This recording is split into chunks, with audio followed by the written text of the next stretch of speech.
네, 10대 투자 뉴스 보고 왔는데요. 이 중에 주요한 뉴스들 좀 더 확인해 보도록 하겠습니다. 삼성물산과 그리고 제일모직 간의 합병에 있어서 엘리엇이 문제였는데 관련 소송에서 모두 다 일단 삼성물산이 승소했습니다.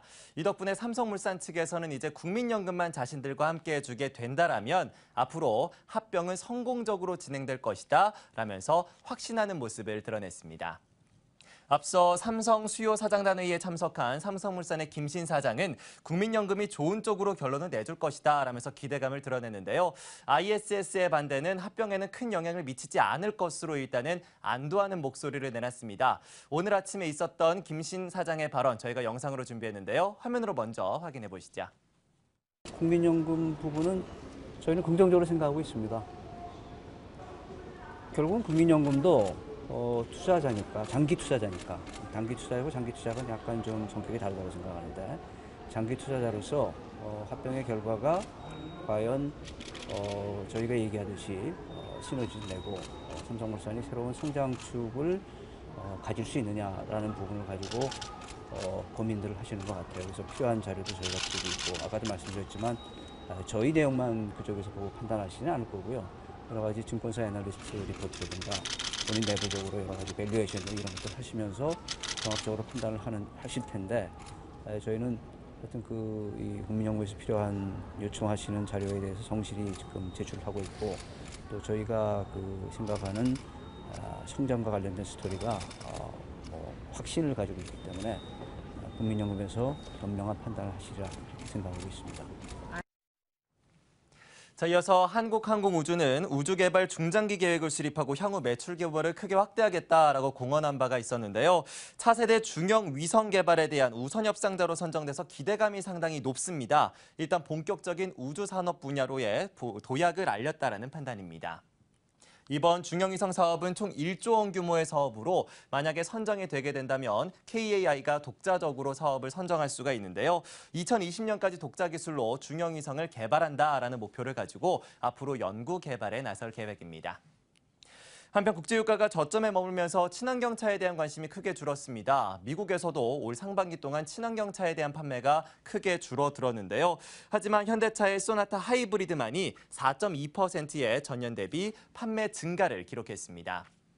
이는 신형 LF 모델의 판매를 앞두고 판촉화 마케팅을 확대한 결과인데요. 이 신형 LF가 이전 모델의 기록을 모두 다 경신할 수 있을지, 넘어설 수 있을지에 대한 기대감도 높아지고 있다는 분석입니다.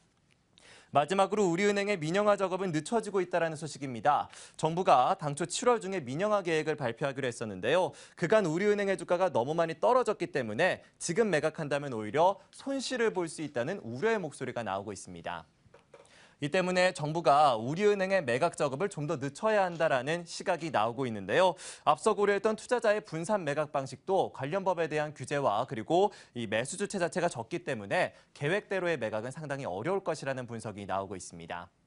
자, 이렇게 해서 일단 주요 이슈들 모두 다 확인해 봤는데요. 이에 따른 특징주들 그리고 그 특징주들에 대한 전략들도 세워보도록 하겠습니다. 오늘 메리츠종금증권 프라임금융센터의 정영훈 과장 전화 연결해서 알아보도록 하겠습니다. 안녕하십니까? 네, 안녕하세요.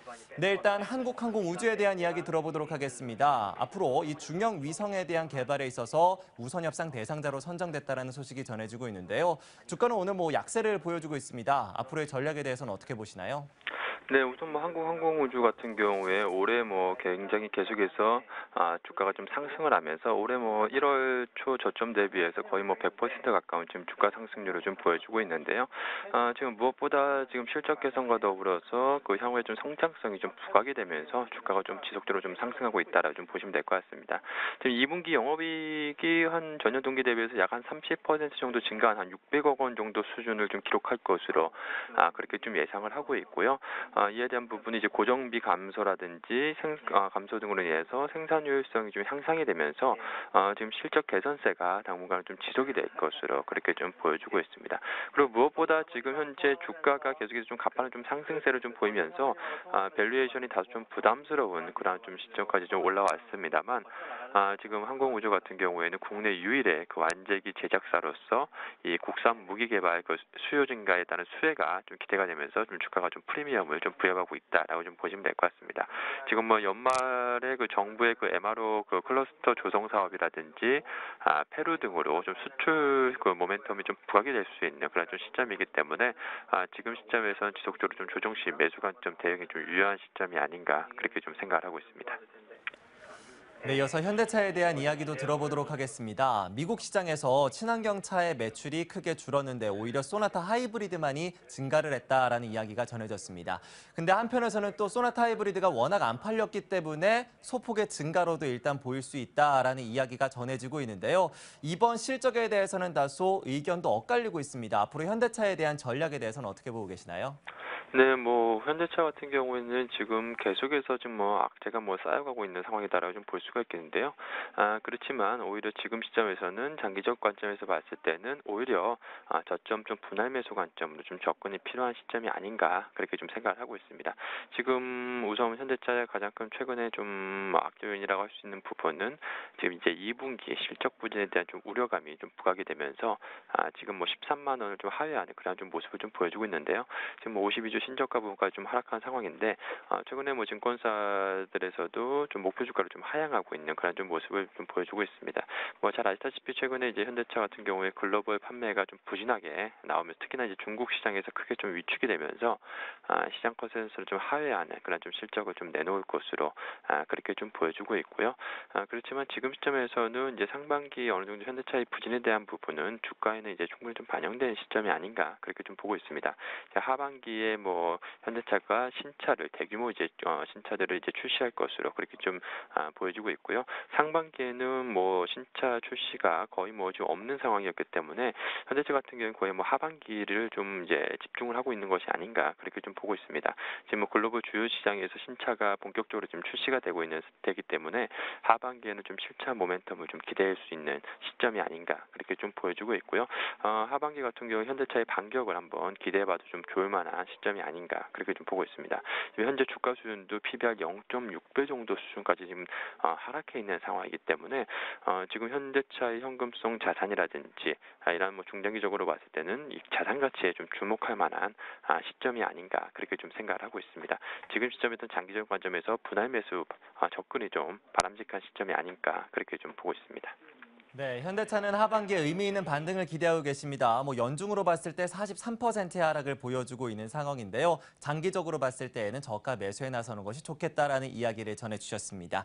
자, 이어서 우리은행도 보도록 하겠습니다. 7월 중에 매각 방안을 정부가 공개하기로 했는데 이가 더 늦춰질 수도 있다라는 전망도 지금 나오고 있는 상황인데요. 우리은행의 주가도 그간 상당히 많이 빠졌습니다. 앞으로의 전략에 대해서는 어떻게 보시나요? 네, 우리은행을 비롯해서 뭐 은행 업종 전반적으로 봤을 때 지금 이제 3분기가 시작하는 시점은 지금 4반기에는 지속적으로 은행주에 대해서 좀 관심이 좀 필요한 시점이 아닌가 그렇게 좀 생각을 하고 있습니다. 그렇기 때문에 뭐 우리은행을 비롯해서 은행 업종 전반적으로 좀 매수 관점이 좀 유효한 시점이 아닌가 보고 있고요. 결국에는 하반기에 뭐 미국이 이제 금리 인상을 할지 안 할지는 아직까지 뭐 예측하기는 어렵습니다만 결국에는 향후에 이제 금리가 이제 인상 기조로 이제 간다라고 봤을 때 결국에는 가장 큰 수혜 업종은 좀 은행 업종이 좀 될 수밖에 없지 않을까 그렇게 좀 보여주고 있습니다. 지금 뭐 지속적으로 좀 금리를 좀 인하를 하면서 역시 은행 업종 전반적으로 좀 순이익이 좀 감소하는 그런 좀 모습을 좀 보여주고 있는데요. 우리은행도 지금 2분기 순이익이 한 2천억 정도 수준으로 시작 컨센서스를 소폭 좀 하회할 것으로 그렇게 좀 전망을 하고 있습니다. 그렇지만 현재 주가 수준이 지금 PBR 한 0.3배 정도 수준에서 거래되고 있고 배당 수익률도 지금 3% 정도 수준에 지금 달하고 있기 때문에 향후 뭐 추가적인 주가 하락 가능성은 좀 제한적인 시점이 아닌가 그렇게 좀 보고 있습니다. 그리고 무엇보다 뭐 지금 계속해서 지금 우리은행 매각이 계속해서 뭐 실패를 하면서 매각이 계속해서 좀 연기가 되고 그런 모습을 좀 보여주고 있지만 하반기에 재차 이제 민영환 이슈가 부각이 된다라고 한다면 그동안에 지금 계속해서 지금 주가 디스카운트 요인이 좀 해소가 되지 않을까 그렇게 좀 생각을 하고 있습니다. 지금 시점에서 뭐 단기적으로 은행 업종에 대해서 뭐 좋다고 볼 수는 없습니다만 장기적인 안목에서는 지금 시점에서는 은행 업종에 대해서 좀 관심을 가질 그럴 좀 시기가 아닌가 그렇게 좀 보고 있습니다. 은행업종 전반에 대한 이야기를 해주셨습니다. 앞으로 미국의 금리 인상도 남아있고 그리고 우리나라도 결국 그 기조를 따라갈 수밖에 없는 만큼 장기적으로 봤을 때 지금 구간에서 은행업종에 대한 관심을 가져보자라는 이야기까지 전해주셨습니다. 이렇게 해서 메리츠증권의 정영은 과장과 함께했습니다. 오늘 말씀 고맙습니다. 네, 고맙습니다. 네, 오늘 10대 투자 뉴스를 통해서 그에 따른 특징주들에 대한 전략을 확인해봤습니다. 10대 투자 뉴스였습니다.